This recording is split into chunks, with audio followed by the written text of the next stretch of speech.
Assalomu alaykum va rahmatullohi va barakatuh. Bugundan boshlab yana arab harflarini o'rganishda davom etamiz. Bundan oldingi darslarda 10 tana harf o'rgangandik. Bugun vav harfidan o'rganishda davom etamiz. Demak, vav harfini talaffuz qilganda lablarimizni cho'chchaytirgan holda talaffuz qilishga diqqat qilamiz.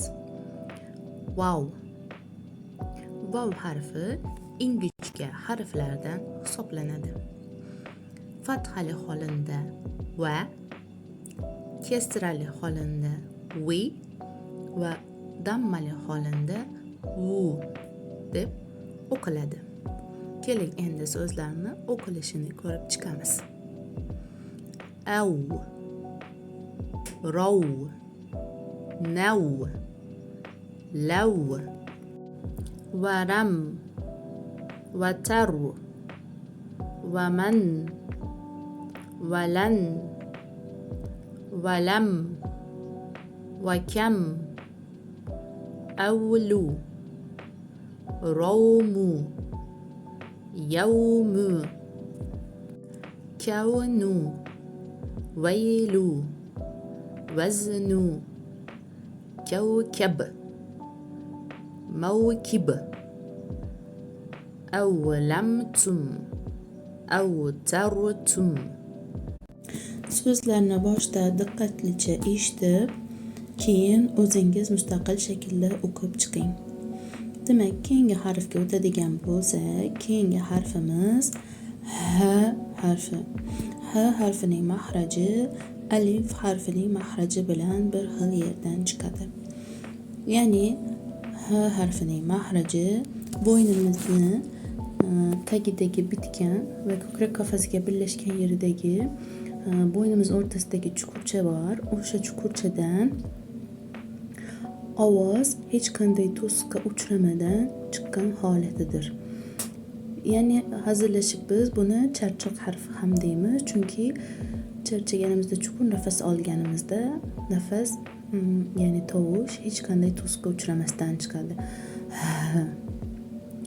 Keling endi buni o'qilish shaklini ko'rib chiqamiz. Fathali holinda h, kasrali holinda h va dammali holinda h shaklida o'qiladi. H harfi 4 xil yozilishga ega.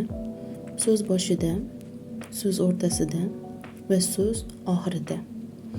Qavsning ichida berilgan h harfi, ya'ni h harfi faqat o'zidan oldingi harflarga birikib, o'zidan keyin kelgan harflarga qo'shilib kelmaydigan harflar bilan yozilish shaklidir. Hali buni yana harflarni o'tgandan keyin yaxshilab o'rganib olamiz.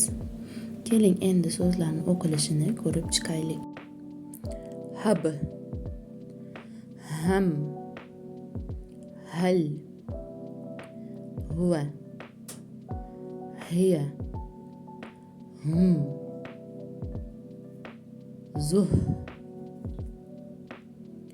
aham, wahab, lahab, waham, lahum, bihim, minhu, minhum, ilayhi, ilayhim, amhilhum.